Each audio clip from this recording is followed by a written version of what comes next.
আমন মৌসুমের চালে ভরপুর বাজার, ভারত থেকেও আমদানি হয়েছে, তাই আপাত দৃষ্টিতে বাজারে চালের কোনো সংকট নেই। কিন্তু চালের দামে চলছে ব্যাপক সংকট। কয়েকদিনের ব্যবধানে কেজিতে ৮ টাকা বেড়ে মিনিকেট বিক্রি হচ্ছে ৭৮ থেকে ৮০ টাকায়, নাজিরশাইল ৮৫ থেকে ৯০ টাকা, আর ৫৮ টাকায় বিয়ার ২৮ বিক্রি হচ্ছে ৬০ থেকে ৬২ টাকায়। এদিকে প্রায় হাতের নাগালে চলে এসেছে শীতকালীন সবজি। ১০ থেকে ৩০ টাকায় বিক্রি হচ্ছে মূলা, ফুলকপি ২০ থেকে ৩০ টাকায়, নতুন আলু ৪০ থেকে ৪৫ টাকায়, আর কিছুটা কমে প্রতি ডজন ডিম বিক্রি হচ্ছে ১৩০ থেকে ১৩৫ টাকায়, আর কেজি প্রতি ব্রয়লার মুরগি বিক্রি হচ্ছে ১৯০ থেকে ২০০ টাকায়।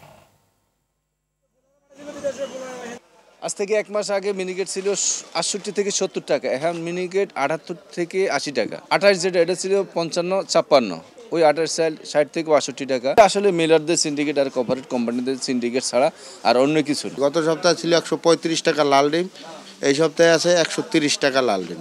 সাদা ডিম ১২৫ টাকা, গত সপ্তাহে ছিল ১৩০ টাকা। সিম ২০ থেকে শুরু করে ৫০ টাকা পর্যন্ত বিভিন্ন কোয়ালিটি।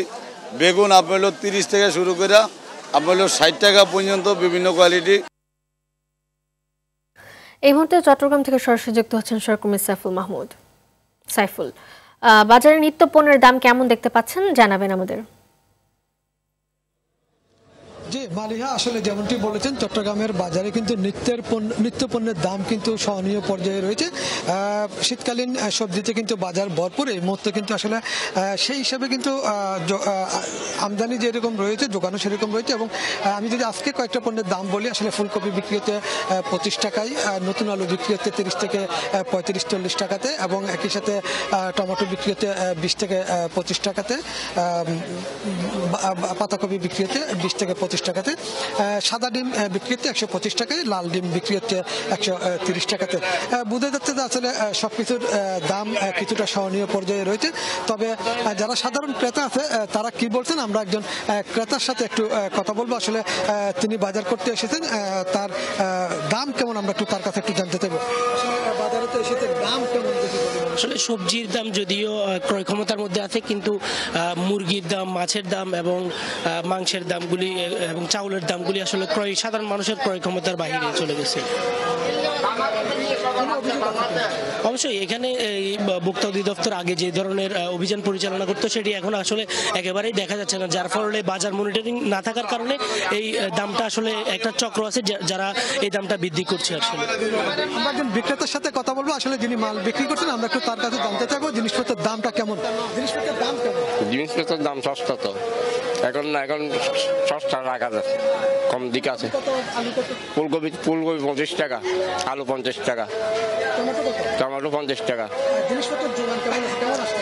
ঠিক আছে, যোগানো ঠিক আছে, ডিস্ট্রিক্টে আসতেছে, আরো কমবে।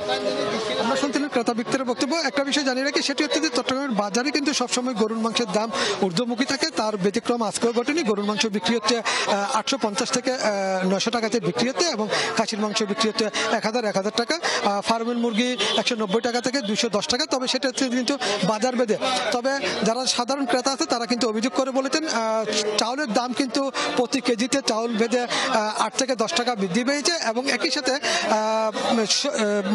মশলার দাম কিন্তু প্রচুর বৃদ্ধি পেয়েছে। এলাচ বিক্রি হচ্ছে ৫০০০ টাকাতে, যে এলাচ গত সপ্তাহে বিক্রি হয়েছিল ৪২০০ টাকা। এবং শুধু যে এলাচ সেটাও না, সব ধরনের সবজির দাম, সব ধরনের মশলার দাম কিন্তু প্রচুর পরিমাণে বৃদ্ধি পেয়েছে। আমরা কথা বলেছিলাম যেখানে মশলা আমদানি করা হয়, সেখানে তারা বললো আসলে এই মুহূর্তে এলসি করা হচ্ছে, সেই এলসি মালগুলো আস্তে আস্তে আরও মাস ২ মাস লাগবে, তখন হয়তো পণ্যের দাম কমতে পারে বলে তারা বলছেন।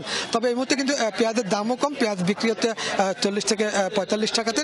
সবকিছু মিলিয়ে যদি বলি, এই মুহূর্তে কিন্তু সবজি এবং অন্যান্য যেই পণ্যগুলো আছে সেগুলির দাম ক্রয় ক্ষমতার মধ্যে আছেন বলে মনে করেন যারা সাধারণ ক্রেতা আছে তারা। তবে বিক্রেতারা কিন্তু একটা অভিযোগ করেছেন, সেটি হচ্ছে যে এই মুহূর্তে কিন্তু ক্রেতার সংকট দেখা দিয়েছে বলে তারা জানিয়েছেন।